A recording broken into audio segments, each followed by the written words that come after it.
Hello students, कैसे हो? सब बढ़िया। अब देखिए, इससे पहले वाले लेक्चर्स में हमने पढ़ा था आवेश के बारे में, यानी चार्ज के बारे में।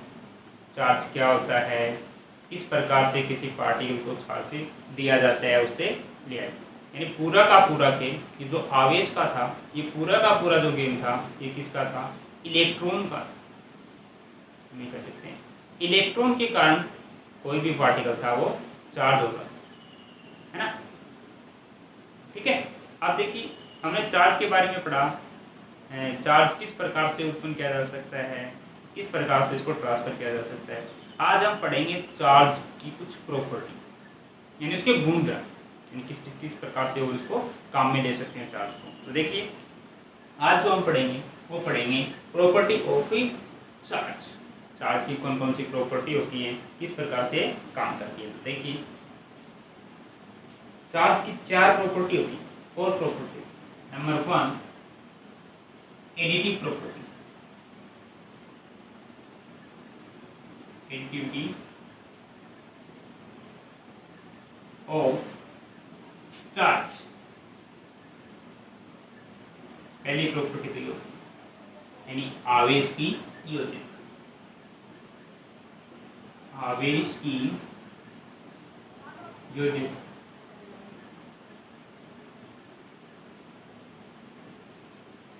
ठीक है, पहली प्रॉपर्टी। नंबर दूसरी प्रॉपर्टी जो होती है वो होती है इनवेरिएंस।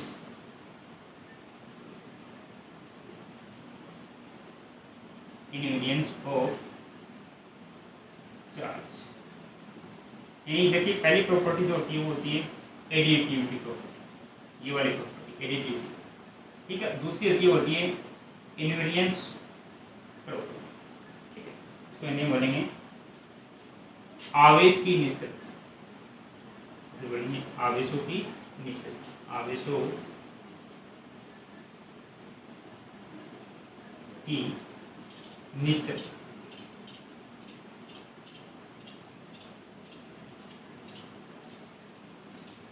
ठीक है।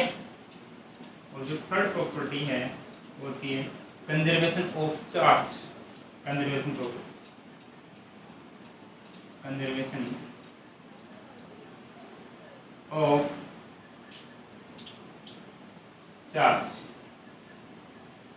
कंजर्वेशन ऑफ चार्ज यानी आवेशों का संरक्षण। आवेशों का संरक्षण।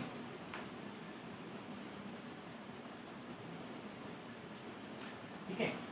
और जो फोर्थ प्रॉपर्टी है वो है quantization. Quantization of charge.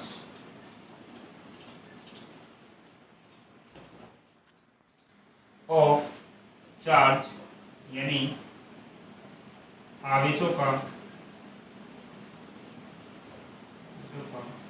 Quantity.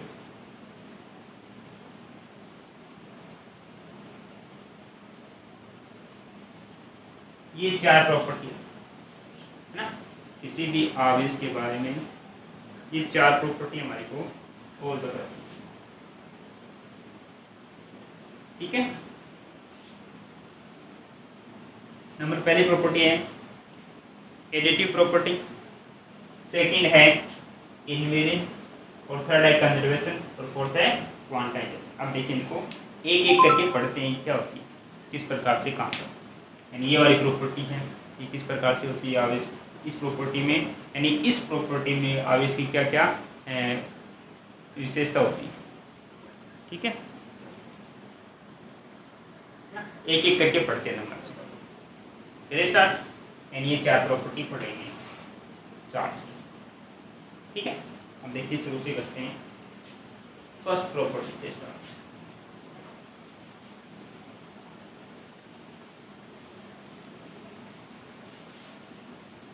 पहली प्रॉपर्टी क्या थी? फर्स्ट प्रॉपर्टी से स्टार्ट करते हैं। पहली जो प्रॉपर्टी थी एडिटिव प्रॉपर्टी।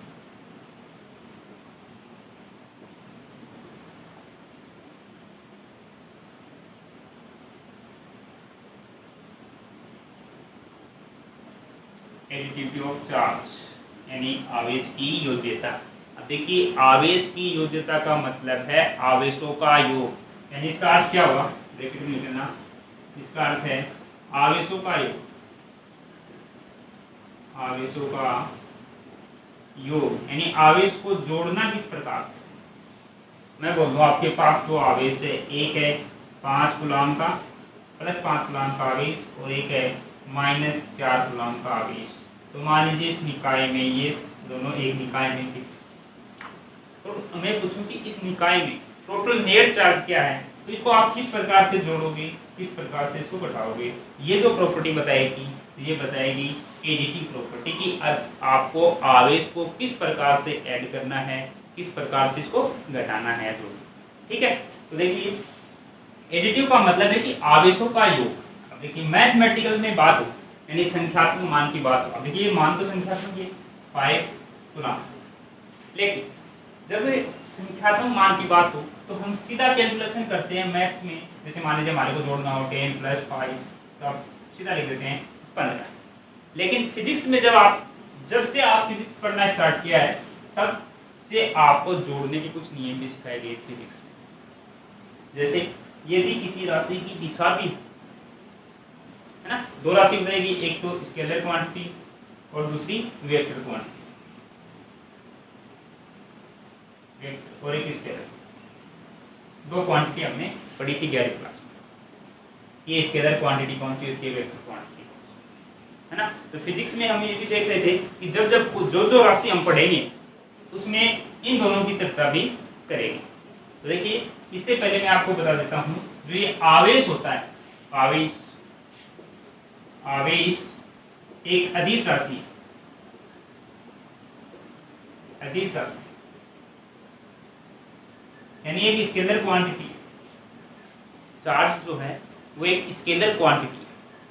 ठीक है, अब फिजिक्स में आपने पढ़ा था 11वीं क्लास में, जब भी कोई स्केलर क्वांटिटी होती है तो उसका योग सामान्यतः जिस प्रकार से हम मैथमेटिकल में करते हैं सेम उसी प्रकार से होता है। यानी मैं बोल दूँ आपको कि ये एक निकाय की तो डेफिनेशन तो है नहीं, जो मान लेते हैं वो निकाय।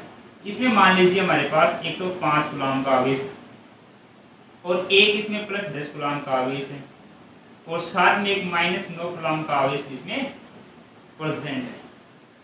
तो ये वाली प्रॉपर्टी कहती है कि इस प्रकार से कोई आवेश हो और उसको जोड़ना है, या फिर मैं बोलूं, मैं ये पूछूं कि ये जो अनिकाय है, निकाय पर नेट आवेश क्या होगा, नेट आवेश।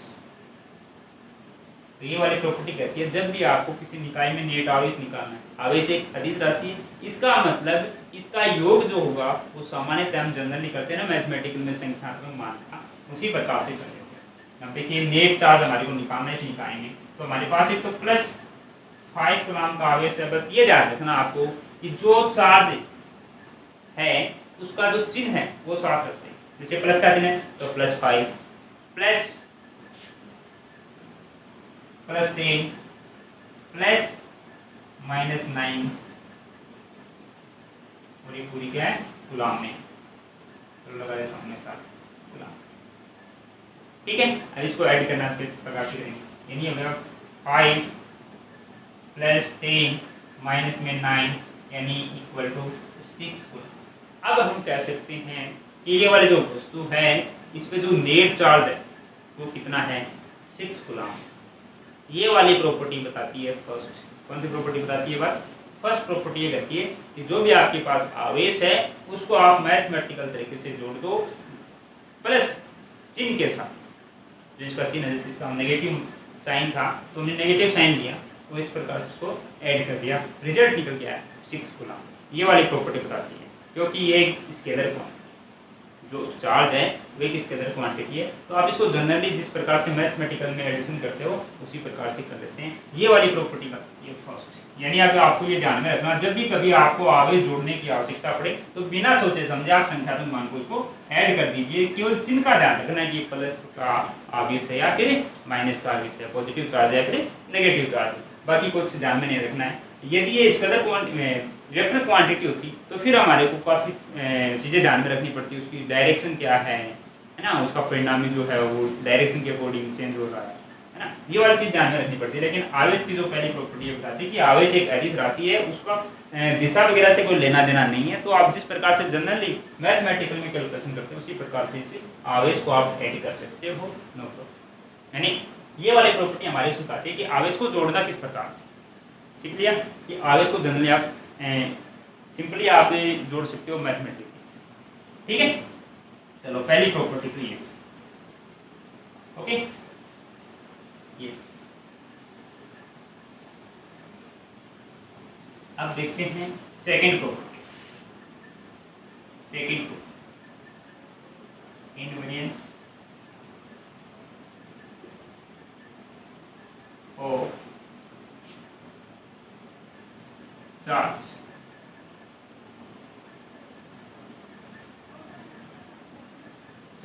ठीक है, यानी आवेश की निश्चित, तो बोलेंगे आवेशों की निश्चित।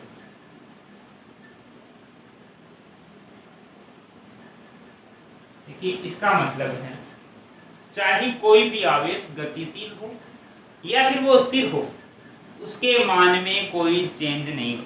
ये वाली प्रॉपर्टी आपको बताती है कि चाहे जो आवेश है वो स्थिर रहे या तो एट रेस्ट पे रहे या फिर वो मोशन की कंडीशन में रहे, लेकिन उसके मान में कोई चेंजमेंट नहीं होता। मतलब यदि हमारे पास 10 कूलम का आवेश है किसी वस्तु पे, मान लेते हैं ये किसी वस्तु पे 10 कूलम का आवेश है, यदि हम उस वस्तु को वेग भी देते, कितना भी वेग दे दें, कितनी भी तेज गति से उसको मोशन करवा दें, लेकिन इस आवेश का जो मान है वो 10 कूलम ही रहेगा, चाहे वो 100 किलोमीटर प्रति घंटा की रफ्तार से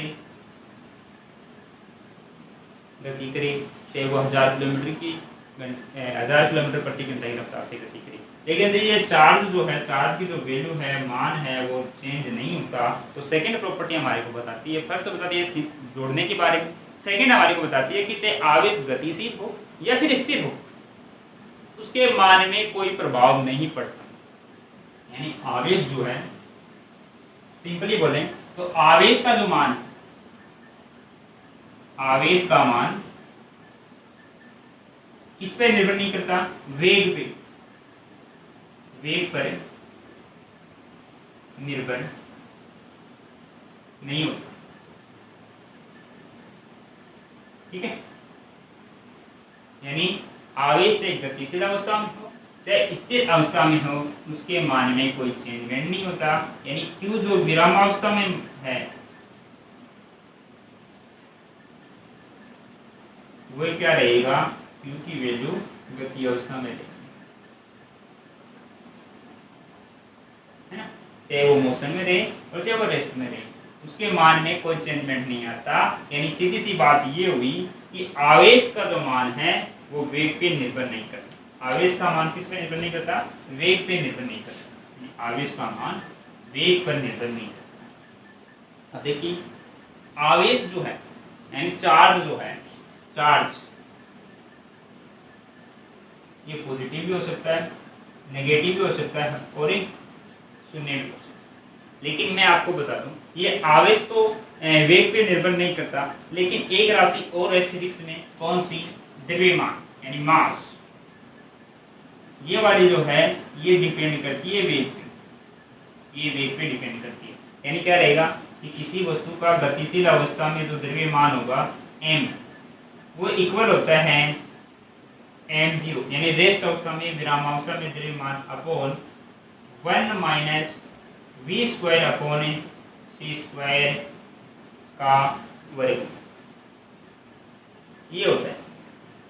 यदि कोई वस्तु गति की अवस्था में है, यदि कोई वस्तु गतिशील अवस्था में, उसका जो द्रव्यमान होगा वो होगा ये वाला इक्वेशन, यानी वो उसका द्रव्यमान गतिशील अवस्था में द्रव्यमान, रेस्ट अवस्था में यानी स्थिर अवस्था में द्रव्यमान upon 1 minus v square upon c square. ये भी होगा वस्तु का वेग, वस्तु का वेग, और ये c होगा प्रकाश का वेग, प्रकाश का वेग निर्वात में।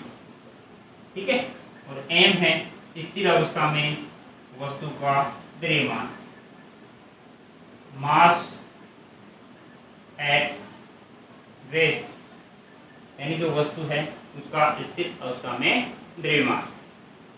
ठीक है, ये डिपेंड करता है कि किस प्रकार से डिपेंड करता है, वृद्धि हो गया कमी। देख मान लीजिए आप चलते हो या फिर हम गति करते हैं तो हमारी गति प्रकाश की चाल से तो कम होती कि नहीं होती है।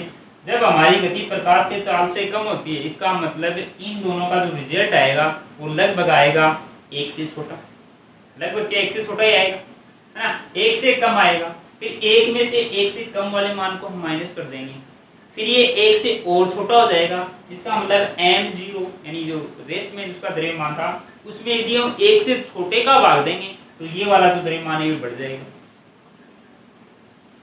यानी गतिशील अवस्था में वस्तु का द्रव्यमान बढ़ जाता है। समझ में? देखो यहां से देखो, ये तो है नहीं प्रकाश की चाल से ज्यादा किसी वस्तु की चाल हो सकती है, लेकिन हमारी बात करें हम जनरली या फिर किसी कार वगैरह की बात करें तो उसकी स्पीड लगभग 150 किलोमीटर या 200 किलोमीटर पर घंटे की रफ्तार से होगी। लेकिन ये वाली कितनी है, 3 गुना 10⁸ मीटर पर सेकेंड, काफ़ी ज़्यादा ना प्रकाश के साथ। तो लगभग हमारी चाल जो है प्रकाश की चाल से तो कम होगी नहीं होगी। ये माने कि इलेक्ट्रॉन की जो चाल यानी आवेश की जो चाल है इलेक्ट्रॉन की वो 10⁶ मीटर पर सेकेंड होती है, लगभग 10⁶ मीटर पर सेकेंड। अब देखिए ये प्रकाश की चाल ज़्यादा है, इससे तो हमारा मान कम ही होगा। जब ज़्यादा कम में ज़्यादा का भाग देते हैं, डिवाइड करते हैं तो उसकी वैल्यू आती है एक से छोटे, और एक में से फिर एक से छोटे वाले वैल्यू को और माइनस कर देंगे तो ये वाली वैल्यू कितनी हो जाएगी, एक से कम ही रहेगी। और एक से कम वाली वैल्यू का जब हम भाग देंगे रेस्ट वाले द्रव्यमान में तो उसका द्रव्यमान क्या होगा, बढ़ जाता है गतिशील अवस्था। तो द्रव्यमान डिपेंड करता है किस पे, वेग पे, लेकिन आवेश डिपेंड नहीं करता वेग। यहाँ लिख देता हूँ, द्रव्यमान वस्तु के वेग पर निर्भर करता है, वस्तु के वेग पर निर्भर। ठीक है, अब देखिए एक राशि और पढ़ते हैं फिजिक्स में, विशिष्ट आवेश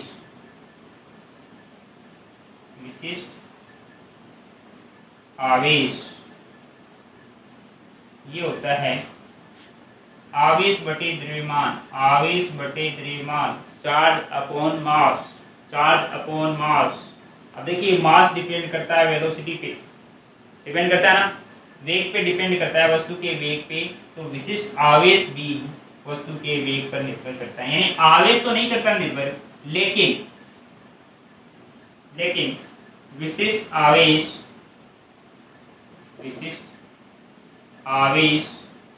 वेग पर निर्भर करता है।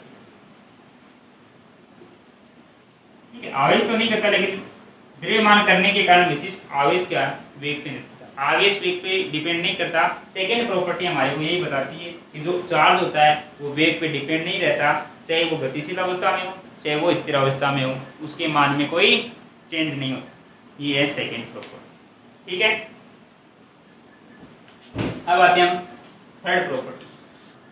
थर्ड जो प्रॉपर्टी है वो है कंजर्वेशन ऑफ ए चार्ज। अब देखिए ये प्रॉपर्टी क्या बताती है, ये बताती है कि किसी निकाय का जो विलगित निकाय होती है उसमें जो चार्ज रहता है वो रहता है संरक्षित। यानी हम सीधी सीधी बात ये बोले तो ब्रह्मांड में संपूर्ण आवेश सुरक्षित है। आवेश को हम एक जगह से दूसरी जगह ले जा सकते हैं, ना तो उसको उत्पन्न कर सकते और ना ही उसको हम नष्ट कर सकते। ये वाली प्रॉपर्टी ये बात करती है कि आवेश को हम उत्पन्न भी नहीं कर सकते और नहीं इसको नष्ट कर सकते। देखिए इसको हम समझते हैं थोड़ा सा बैक चलते हैं। देखिए हमने जो आवेशन की विधियाँ पढ़ी थी, मेथड पढ़े थे, यानी जो मंत्र पढ़ा था हमने आवेश में उत्पन्न करने का, उसमें हमने पहला पढ़ा था घर्षण विधि द्वारा आवेश, यानी घर्षण विधि पढ़ा था ना, घर्षण विधि।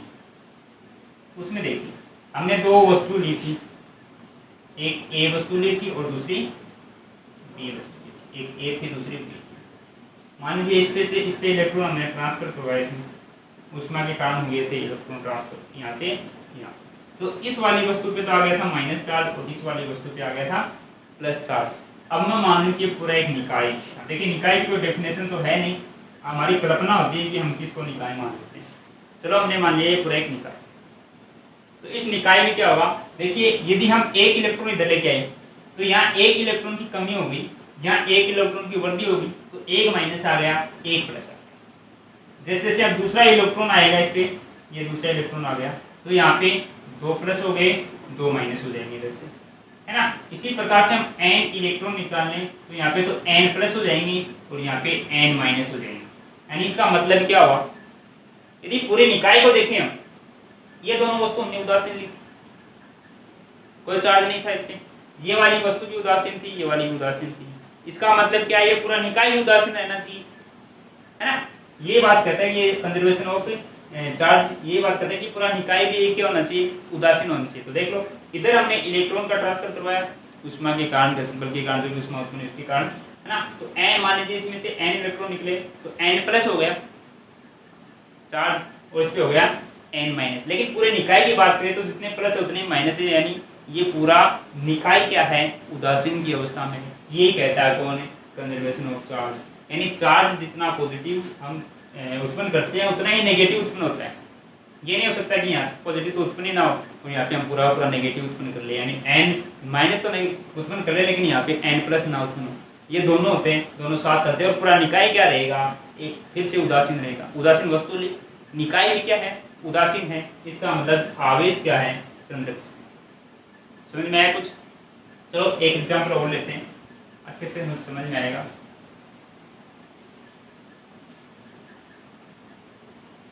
एग्जाम्पल ये लेते हैं, एक बॉक्स लेते हैं हम, एक बॉक्स और एक बॉक्स ये लिया हमने एक बॉक्स, उसमें हमने रखा एक बॉल रख दिया, मान लीजिए ये बॉल है, इस पर हमने रखा है 5 कूलम का आवेश। कितने कूलम का, 5 कूलम प्लस 5 कूलम। एक बॉल ये रख ली हमने, इस पर हमने रख लिया प्लस 10 कूलम का चार्ज। और थर्ड बॉल एक और रख ली इसमें हमने इस प्रकार से, और इसमें हमने रख लिया -7 कूलम का चार्ज, रख लिया। अब देखिए इस पे नेट चार्ज कितना, पहले हम नेट चार्ज की बात कर लेते हैं फर्स्ट प्रॉपर्टी से। इस पे आवेश पे, ये पूरा निकाय जो A है, इस पूरे निकाय में, है ना, इस पूरे निकाय में नेट चार्ज कितना है, तो नेट चार्ज देखिए कितना है, +5 + 10 - 7, यानी टोटल चार्ज कितना है, 8 कूलम। इस पूरे निकाय का नेट जो चार्ज है वो कितना है, 8 कूलम। ठीक है।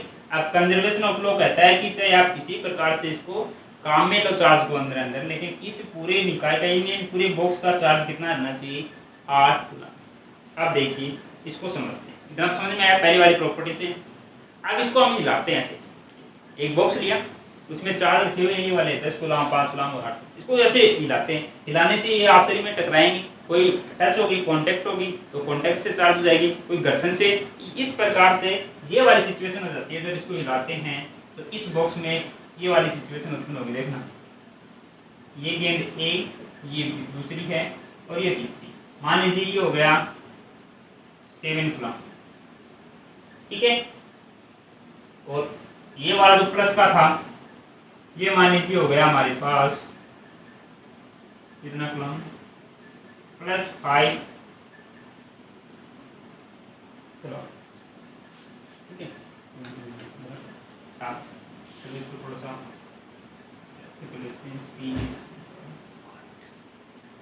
ये मान लीजिए हमारे पास हो गया 8 कूलम, ठीक है। यानी कितना हो गया, 17, चलो इसको कर देते हैं 9 कूलम, ये हो गया 9 कूलम। और इधर क्या रह जाएगा, माइनस का, देखिए दोनों में से ऐड करेंगे तो 7 ये हो गया, ये 9 हो गया और ये हो गया 6 कूलम, 6 हो गया। ये फिर 8 कूलम में माइनस कर दें। अब देखिए हमने इसको, ये 3 बोले थे, इस पे 5 कूलम का था, इस पे 10 कूलम और इस पे 7 कूलम। जैसे इसको हिलाया हमने तो इसमें घर्षण द्वारा या फिर कांटेक्ट द्वारा, प्रेरण द्वारा जो आवेश का ट्रांसफर हो गया एक बॉल से दूसरी बॉल पे, तो ये इस बॉल पे हो गया 7 कूलम का चार्ज, इस पे हो गया 9 कूलम का और इस पे हो गया -8 कूलम का चार्ज। अब देखिए ये जो कंडीशन थी इसमें हम नेट चार्ज देखेंगे। नेट चार्ज वो कितना हो गया, तो देखिए 7 + 9 और माइनस में 8 इक्वल टू हो गया 8 कूलम। ये ही कहता है कंजर्वेशन का लो, कंजर्वेशन ऑफ चार्ज। ये प्रॉपर्टी यही बात कहती है कि जो निकाय है, विलगित निकाय, यानी बाहर से इसको कोई आवेश न तो दिया गया है और न ही इस बॉक्स से बाहर आवेश निकाला गया, ना तो इसको अंदर आवेश दिया गया और ना ही बाहर निकाला गया। ये पूरा एक निकाय है, सेपरेट है, इसमें से ना तो आवेश को निकाला गया और ना इसमें किसी आवेश को अंदर जाने दिया गया। तब ये प्रॉपर्टी, ये वाली कंडीशन रहती है। देखिए 5 कूलम है, 18 कूलम है, ये 7 कूलम है। आपस में ये घर्षण से, परिवहन से या फिर कॉन्टेक्ट से, है ना, इस प्रकार की कंडीशन में आ जाती है। ये 7 कूलम चार्ज हो जाता है इस पे 9 कूलम और इस पे 8 कूलम। लेकिन हमारे तो बात करनी है नेट चार्ज की। ये कहता है कंजर्वेशन ऑफ लॉ कि जो नेट है, किसी निकाय का जो नेट चार्ज है वो क्या नहीं होता, चेंज नहीं होता। देखिए ये भी कितना है 8 कूलम और ये भी कितना है 8 कूलम, दोनों ही कंडीशन। ये है कंजर्वेशन ऑफ लॉ, यानी इसको ना तो उत्पन्न किया जा सकता और ना ही नष्ट किया जा सकता एक वस्तु से दूसरी वस्तु पे। देखिए पहले इस पे था 5 कूलम, इस पे 7 कूलम हो गया, इस पे 10 था, इस पे 9 हो गया, यहाँ पे इस पे 7 था, यहाँ पे 8 हो गया। आप सही में क्या हो गया, चार्ज डिस्ट्रीब्यूट हो गया, यानी स्थानांतरित हो गया, लेकिन टोटल चार्ज क्या रहा 8 कूलम और इस पे भी कितना रहा 8 कूलम। ये कहता है कंजर्वेशन ऑफ ए चार्ज की जो प्रॉपर्टी है। ठीक है, अब देख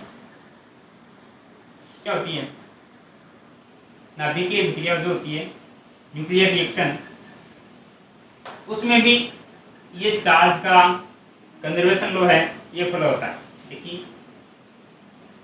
92 यूरेनियम 238, यदि हम इसको तोड़ेंगे ये टूटेगा 90, क्लोरीन 234 प्लस 2 हीलियम 4,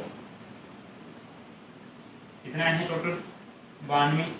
ये भी कितना हो गया, ये कितना है 238 और ये भी कितना है 238। या फिर देखिए NaCl, यदि हम इसको वापस तोड़ेंगे, विखंडन करेंगे तो Na+ का रहेगा प्लस Cl- का रहेगा। अब देखिए यहाँ पे क्या है, उदासीन है, नेट चार्ज क्या है, सुनिए यहाँ पे नेट चार्ज, और यहाँ पे भी नेट चार्ज क्या रहेगा, 0 रहेगा, क्योंकि जितना प्लस है उतना ही क्या है माइनस। ये कहता है कंजर्वेशन ऑफ चार्ज की जो प्रॉपर्टी है वो वाली है। ठीक है, आगे देखिए,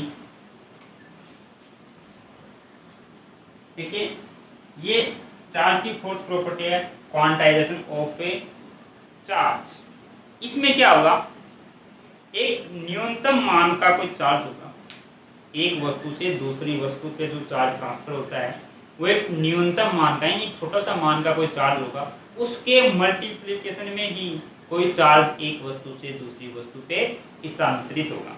यानी इसका मतलब ये हुआ, एक बार लिख देते हैं, क्वेश्चन लिखते हैं, Q = +-NE। इसको बताएंगे क्या है, पहले हम देखते हैं, थोड़ा सा पीछे आओ, वो जो घर्षण बल वाली बात हुई थी, सॉरी घर्षण विधि वाली जो बात हुई थी वहाँ पे देखते हैं।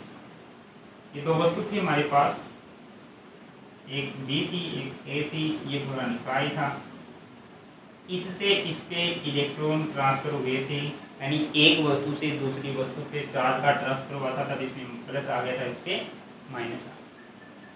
तो ये कहता है क्वांटाइजेशन ऑफ चार्ज का जो प्रॉपर्टी है वो यही कहती है कि किसी भी वस्तु पर, एक वस्तु से दूसरी वस्तु पे जो चार्ज का ट्रांसफर होगा वो एक मिनिमम वैल्यू होगी चार्ज की, इलेक्ट्रॉन के इक्वल बता दिया गया इसको। एक छोटे से छोटा जो आवेश होगा, कम से कम मान का जो आवेश होगा वो होगा एक इलेक्ट्रॉन के आवेश के इक्वल, यानी 1.6 × 10⁻⁻19 कूलम। इससे कम का आवेश एक वस्तु से दूसरी वस्तु पे ट्रांसफर नहीं हो सकता। साथ ही जितने भी आवेश ट्रांसफर होंगे वो इसके मल्टीप्लिकेशन में ट्रांसफर होंगे, है ना, इस नियम को फॉलो करेंगे। जैसे मैं आपको थोड़ा सा अलग तरीके से समझाऊं, एक क्लास में आप बैठे हो, कितने लोग, मान लीजिए आप 50 लोग बैठे एक क्लास में, तो ये कभी नहीं हो सकता कि उस क्लास में कभी 34 बच्चे आए, हो सकता है 34 बच्चे आए, हो सकता है 36 बच्चे आए, कभी कभी किसी दिन हो सकता है किसी दिन 20 भी आ जाए, लेकिन ऐसा कभी नहीं होगा कि किसी दिन 35.5 बच्चे आ जाए, किसी दिन 36.4 बच्चे आ जाए, किसी दिन 38.8 बच्चे आ जाए। ये सपना या तो आओगे तो आप 34, 36, 38 या 1, 2, 3, 4, 5 के गणना में आओगे, या फिर ये नहीं हो सकता कि 2.5 आ गए, 3 आ गए, 3 तो आ सकते हैं, 3.5 आ गए, 5.5 आ गए, 35.5 आ गए, 36.4 आ गए, ऐसा कभी नहीं होता। यदि आएगा स्टूडेंट तो पूरा ही आएगा, आधा स्टूडेंट कभी नहीं आता। सेम वो की वो कहानी है क्वांटाइजेशन ऑफ चार्ज की। यदि चार्ज जाएगा तो मिनिमम इस मान का जाएगा और इसके मल्टीप्लिकेशन में ही जाएगा कोई चार्ज एक वस्तु से दूसरी वस्तु। ये नहीं हो सकता कि आधा चार्ज चला गया, पूर्ण चार्ज चला गया, पाव चार्ज चला गया, 0.20 चार्ज चला गया, ऐसा कभी नहीं होगा। जो इसके मल्टीप्लिकेशन में आएगा वो ही चार्ज जाएगा। यानी मिनिमम जो मान है वो इलेक्ट्रॉन के इक्वल है, क्योंकि पूरा चार्ज का जो खेल है वो इलेक्ट्रॉन के, चार्ज का जो पूरा गेम है वो इलेक्ट्रॉन का है। इसलिए कम से कम जो मान का चार्ज है वो कितना है, 1.6×10⁻⁻19 कूलम इलेक्ट्रॉन के आवेश के इक्वल। तो ये ही क्वांटाइजेशन है कि Q जो मान है जो एक वस्तु से दूसरी वस्तु पे ट्रांसफर होगा वो होगा प्लस माइनस। हाँ, प्लस माइनस हो सकता है, आवेश जो है वो पॉजिटिव भी हो सकता है, नेगेटिव भी हो सकता है और शून्य भी हो सकता है किसी वस्तु के। तो प्लस माइनस n का मतलब संख्यात्मक मान, n कितना होगा, जैसे मान लीजिए n = 1, 2, 3, 4 इस प्रकार से होगा, नहीं कि 1.5, 2.5, 1.5, 1.7 वाला नहीं होगा। ठीक है, इसके मल्टीप्लिकेशन में ही जाएगा इलेक्ट्रॉन का मान एक वस्तु से दूसरी वस्तु के। आधा पूर्ण पाव ये वाला मान है किसी वस्तु पे ट्रांसफर नहीं होगा। यानी यहाँ पे से आएगी तो क्या तो 1 इलेक्ट्रॉन आएगा या फिर 2 आएगा। ये नहीं हो सकता कि 1.5 इलेक्ट्रॉन आ गया, 2.5 इलेक्ट्रॉन आ गया, 3.5 इलेक्ट्रॉन एक वस्तु से दूसरी वस्तु पे ट्रांसफर हो गया, ये नहीं होगा। ये कौन बताता है, क्वांटाइजेशन ऑफ चार्ज। ये भी प्रॉपर्टी की आवेश जाएगा तो पूरा है कि इलेक्ट्रॉन के आवेश के इक्वल जाएगा या फिर जाएगा ही आधा पूर्ण पाव वाला सिस्टम इसमें है ही नहीं। ये बोलती है प्रॉपर्टी, फोर्थ प्रॉपर्टी। ये 4 प्रॉपर्टी है। पहली प्रॉपर्टी बोलती है कि कोई भी आवेश को ऐड करना है तो आप सिंपली ऐड कर सकते हो मैथ की कैलकुलेशन के अनुसार। सेकेंड बोलता है कि आवेश का जो मान है वो उसकी गति पे निर्भर नहीं करता, वेग पे डिपेंड नहीं करता। और थर्ड कहता है कि आवेश जो है उसको ना तो उत्पन्न किया जा सकता और ना इसको नष्ट किया जा सकता, एक वस्तु से दूसरी वस्तु पे ट्रांसफर किया जा सकता है ना। वो मैंने आपको बताया है, ये वाला एग्जाम्पल भी और दूसरा बॉक्स वाला भी और तीसरा न्यूक्लियर रिएक्शन वाला है। उसके बाद क्वांटाइजेशन ऑफ चार्ज, ये फोर्थ प्रॉपर्टी ये कहती है कि चार्ज जाएगा तो एक इलेक्ट्रॉन के आवेश के इक्वल ही जाएगा, किसी वस्तु पे ट्रांसफर होगा वो, इसके अलावा नहीं हो सकता। जैसे 1.5, 2.5, 2, 3.5, 4.5 इस प्रकार का कोई आवेश एक वस्तु से दूसरी वस्तु पे ट्रांसफर नहीं हो सकता। अब देखिए छोटा सा एग्जाम्पल कर लेते हैं, उससे ज़्यादा समझ में आएगी ये वाली प्रॉपर्टी। ठीक है, मैं लिखता हूँ। अब देखिए ये 2 क्वेश्चन करते हैं क्वांटाइजेशन ऑफ चार्ज को थोड़ा सा और समझने के लिए। नंबर 1 देखिए, पहले किसी वस्तु को 8×10⁻⁻18 कूलम आवेश दिया जा सकता है क्या? यानी कोई भी वस्तु को 8×10⁻⁻18 कूलम आवेश दिया जा सकता है। देखते हैं दिया जा सकता है या नहीं दिया जा सकता।